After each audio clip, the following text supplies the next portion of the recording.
what's up? Again, this is VA Cathy B and welcome back to my channel. Sa mga hindi pa nakasubscribe, just hit like and subscribe para magkaroon kayo ng free tutorials on how to become a virtual assistant.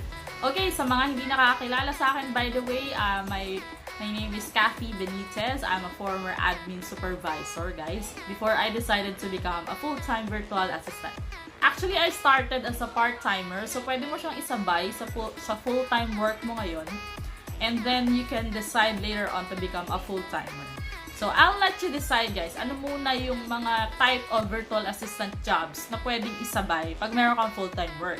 Okay, but you will be able to know that kapag napanood mo na tong tutorial natin on how to choose your niche. Okay? So, on today's video, I'm gonna teach you how to choose your niche. Or ano ba yung niche? Ito yung focus of service na kaya mong ibigay sa clients. Okay. Yes, you can find a job na general virtual assistant, pero parang sinabi mo na rin, okay, ako na ang tagagawa ng video, ako na tagagawa ng email, ako na tagaganyan. Pero what if hindi mo kayang gawin lahat? Diba? And it's prone also, guys, na ma-abuse ikaw by rape.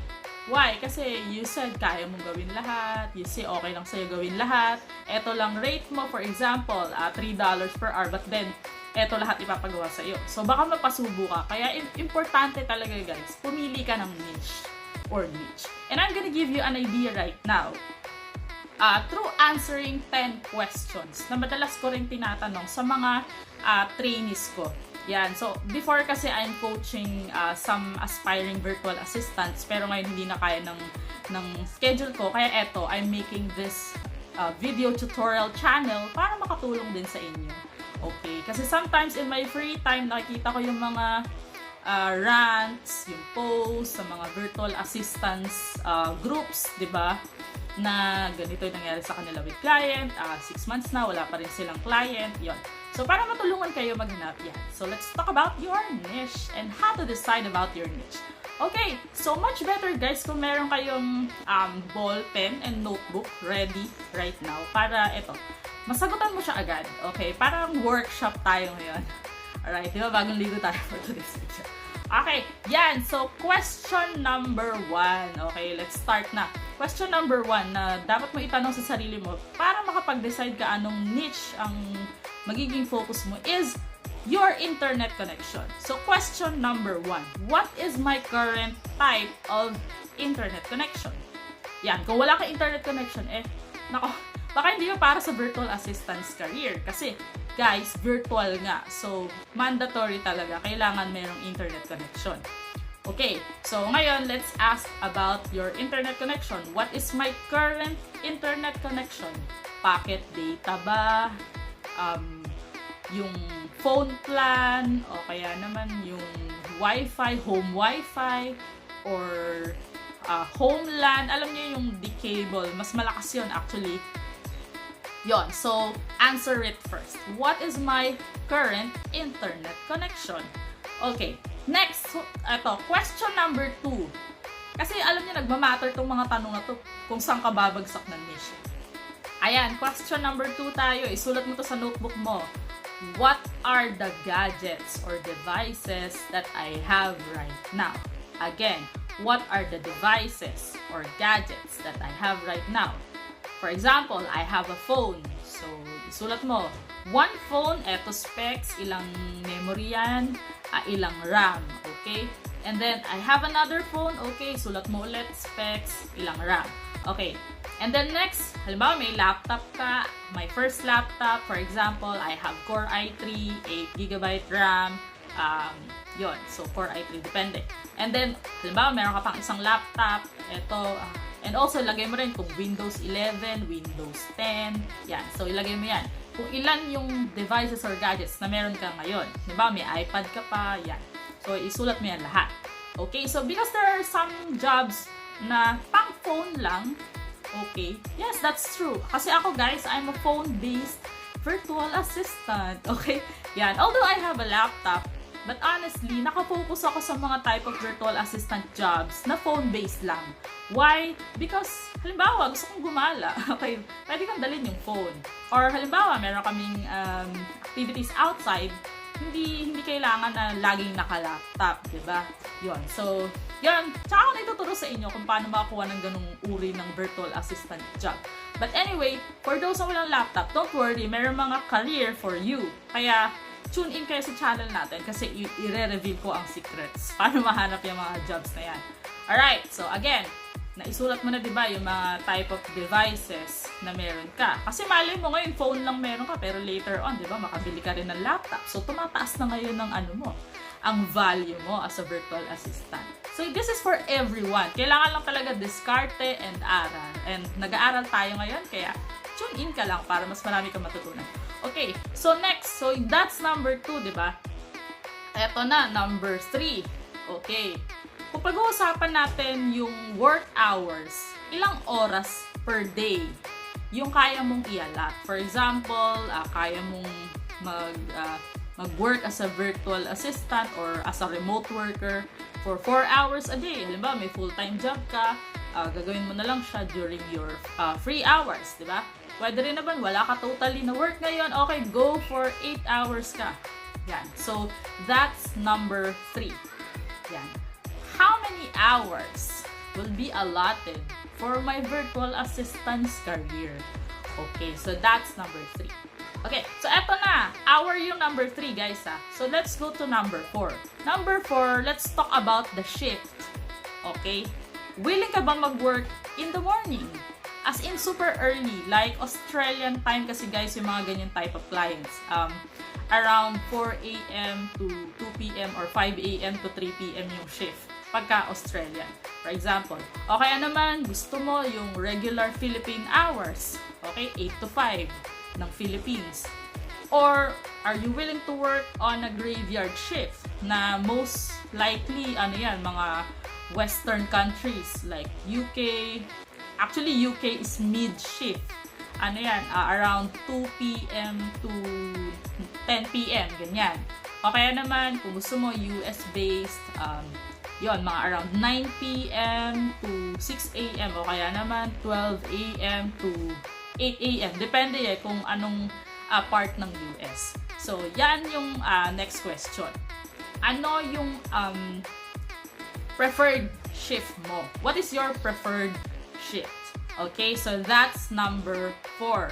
Alright, so let's go to number 5. Okay, so for number 5 naman, alam mo na ngayon, di ba, from number 3, alam mo na yung how many hours a day yung kaya mong i-allot sa remote works mo. And then, the number 4 naman is ano yung preferred shift mo, di ba? Okay, and then, eto naman ang tanong sa number 5. How many days or what days in a week yung preferred mo mag-work? Are you willing to work on weekends, tapos weekdays ka day off? Or as much as possible, gusto mo flexible, di ba? Yung as in, wala yung 3, 4, and 5. Yung walang standard shift. Yun. So, lagay mo dyan, di ba? Gusto mo flexible hours. Okay. Yun. So, isulat mo sa number 5.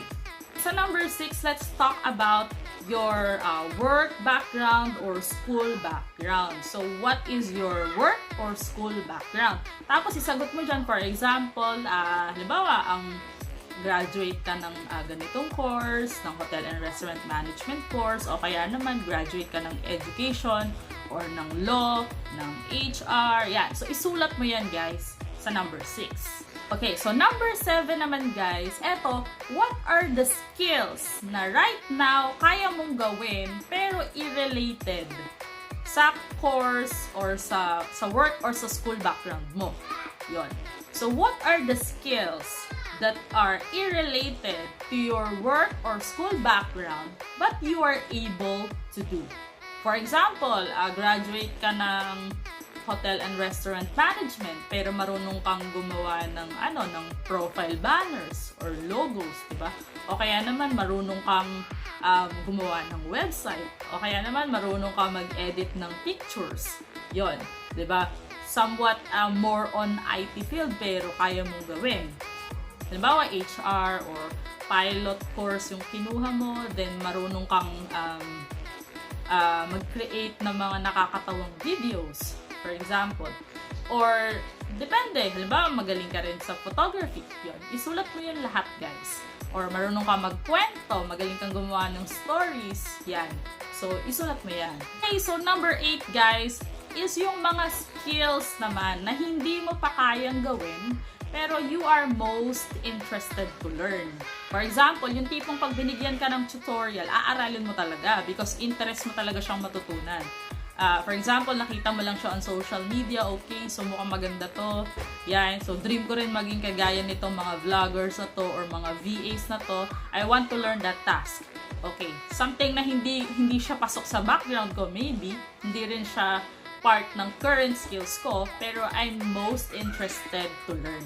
Okay, so that's number 8. Number 9 naman tayo, guys. Number 9 is eto. Ano na yung mga current online tools na kaya mo nang paganahin? Okay. For example, marunong kang gumamit ng Microsoft Office, yan yung Word, Excel, document, o kaya naman marunong kang gumamit ng Google Business Suite. For example, yung mga Google Sheet, email, Gmails, o kaya naman Google Documents, Google Form, yon. So, ilagay mo yan sa number 9. O kaya naman, marunong ka rin gumamit ng Facebook Business Suite. Although, inaral mo lang siya sa mga free video tutorials, kaya mo na siyang gamitin ngayon. Okay? Yan. So, eto na number 10. Eto na yung question na pinaka-importanteng dapat sagutin mo. Okay. So, ano yung pipiliin mo? Yan, Dota or ako. Charot. Okay, ano yung pipiliin mo? Yung virtual assistant job na pasok sa background mo or yung virtual assistant job na pasok sa interest mo. Para dun sa iba na, for example, they wanted to shift their field of concentration from medical, gusto nila maging part of creatives like us, yan, mga taga-gawa ng kung ano-ano mga logos, banners, or graphic arts materials. Yan. Pwede naman. Okay. Now, again, I want you to decide which one do you prefer? Okay. So, ayan. Tapos ka nang sagutin yung 10 questions about yourself and also your device requirements and current capabilities. Diba? Importante kasi guys, nakilalanin mo muna yung sarili mo before you will be able to provide or to offer a service na may specific niche. Okay, so that's why yan yung inuna natin. Tinanong muna natin yung sarili natin about those different requirements. Okay, ngayon, eto na next process. Diba? Punta ka ngayon sa Google. This is really how I did this when I was starting, guys. Walang coach, walang, alam mo yun, walang kung ano-ano. I just search on Google the top or the most in-demand types of virtual assistance jobs. Again, on Google, search the most in-demand types of virtual assistant jobs. Okay. So, yan. So, may mga lalabas dyan, diba? May mga listahan. Okay. For example, VA appointment setter, VA executive assistant, VA HR, VA legal, VA bookkeeper. Mind you guys, yung mga work na nasa normal setup na person-to-person ang transaction, actually, yan, baka nga yung work mo ngayon, if you were a working mom, a working dad, or a working student ngayon, baka nga yan, actually, meron din mga corresponding online jobs for that na related dyan. So, I guess, and for me, kung akong tatanungin, meron talagang work for everyone. Nagmamatter lang talaga paano mo hahanapin through keywords, di ba? Or paano mo ibebenta rin yung sarili mo. So, on the next tutorial, ituturo ko naman sa inyo how to brand yourself as a virtual assistant. Kahit na dadaan ka ng agency, kahit dadaan ka ng direct client. So, yun yung next tutorial natin. Okay. So, again, balik tayo sa process right after you're able to answer those 10 questions. Diba? Search ka sa Google, what are the top 10 most in-demand types of virtual assistance jobs. Okay? And then, syempre, step 2. Yan. So, of course, nabasa mo na, diba? Medyo may idea ka na ano yung mga ginagawa. Step 2, choose one na pinaka nagustuhan mo. Yan. Doon sa mga na-search mo, Considering your current capabilities and also your device requirements, your internet connection. Kailangan mo i-consider yun, Kasi, let's be realistic, backed up by those 10 questions a while ago. Then, nakapag-search ka na. Piliin mo ngayon, ano yung feeling mo dito is pasok sa aking requirements. Pili ka ng isa. And then, eto na number 3. Dito ka na magsisimula. Okay. Dito ka na magsisimula mag-aral. Yan. Ang mali kasi ng iba, ang ginagawa nila, hindi naman pala nila gusto maging Amazon VA or maging e-commerce assistant. Yan. Napapasubo na lang pagdating dun sa narinig nila malaki ang bayad dyan. Yun pala, may mas bagay na virtual assistance job sa kanila na hindi sila mabobore. Alam mo yun, na hindi sila yung tipong pa-quit and quit na lang din, diba? Naghirap ka maghanap ng client tapos bigla ka magkukwit. Yun. So, eto, very important talaga. Nag-research ka muna ano yung type of task and then nakapili ka from those different types of VA jobs. Eto na number 3. Diba? Since nakapili ka na ng isa, aralin mo na ngayon. Okay? Ito na next mo isa-search sa Google. Yan. What are the tools being used by? Yan, depende sa'yo. Ano yung napili mo? What are the tools being used by virtual assistants that are appointment setters ba? Customer service assistant? Email manager? Yan, real estate virtual assistant or yung REVA na tinatawag, executive assistant, or yan, depende, di ba kung ano napili mo. Meron din sa architectural, sa graphic arts, yan, yung mga website developer VA. Yon, so yun yung number 3, very important question. What are the tools or apps na ginagamit nila? Para doon ka mag-start, di ba? And yun na. Number 4, aralin mo na ngayon yun. Okay? Huwag ka munang gagawa ng CV, utang na loob. Huwag ka munang gagawa ng portfolio. Okay. So, eto, kahit wala kang experience, guys, sa virtual assistance career, sa remote work, kung malinaw ano yung tools na ginagamit mo, diba? Bago ka nag-apply, nakaayos yan sa CV mo, nakapag-sampling ka sa portfolio mo, ay nako talaga, promise. Hindi ka mahihirapan 50% sa paghahanap ng client. Okay. No, bakit 50%? Because there are next processes na kailangan pang gawin. Kung ano yun, okay, so tune in. I mean, follow mo yung page na to para maituro ko. Okay, so yan kasi guys, magdi-dinner na ako. Di-duty ako ulit mamaya. So, tuturo ko sa inyo. Hopefully, bukas makapag-upload ako ulit. Okay. So, yun guys. So hopefully, nakatulong tong video ko guys. Again, thank you so much for watching. See you on the next video tutorials. This is VA Cathy B. Yan. Bye!